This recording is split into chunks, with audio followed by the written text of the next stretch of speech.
অনেক অনেক কাল আগেকার কথা। এক গ্রামে বাস করত এক বুড়ি। নাম ছিল তার কমলাবালা। কমলাবালা বুড়ি তার হাতের তৈরি আচারের জন্য পুরো অঞ্চলে বিখ্যাত ছিল। টক ঝাল মিষ্টি সেই আচার কাঁচের বয়ামে ভরে তিনি ঘরের রোদে ঝলমলে বারান্দায় তিনি সারিবদ্ধভাবে রেখে দিতেন। কিন্তু ইদানিং এক ভয়ঙ্কর সমস্যা শুরু হয়েছে। প্রতিদিন রাতে যখন গোটা গ্রাম গভীর ঘুমে মগ্ন থাকত, তখন বয়ামের ঢাকনা খুলে চুপি চুপি কে যেন আচার চুরি করে খেয়ে নিত। প্রথমে বুড়ি ভাবলেন ইঁদুর বা বিড়াল হবে, কিন্তু কাঁচের বয়ামের ঢাকনা খোলা দেখে বুড়ির সন্দেহ হলো। একদিন রাতে বুড়ি জেগে থাকলেন চোর ধরার জন্য। রাত গভীর হতেই উঠোনের পেয়ারা গাছ থেকে ফিস ফিস করে নেমে এলো শাকচুন্নি।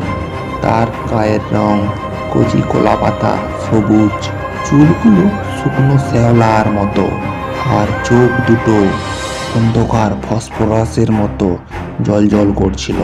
সে পা টিপে টিপে বারান্দায় গেল, আর তার লম্বা সরু আঙুল দিয়ে বয়াম থেকে এক চামচ আচার তুলে মুখে দিল। উহ, কি মিষ্টি আর টক! কমলাবালার আচারের জুড়ি মেলা ভার। ফিসফিসিয়ে বলল শাকচুন্নি। বুড়ি আর চুপ থাকতে পারলেন না।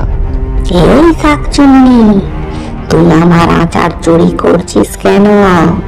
জোরালো গলায় বুড়ি চেঁচিয়ে উঠতেই শাকচুন্নি ভয় পেয়ে লাফিয়ে উঠল। আচারের বয়াম হাত থেকে পড়ে গিয়ে ঢং করে আওয়াজ হলো।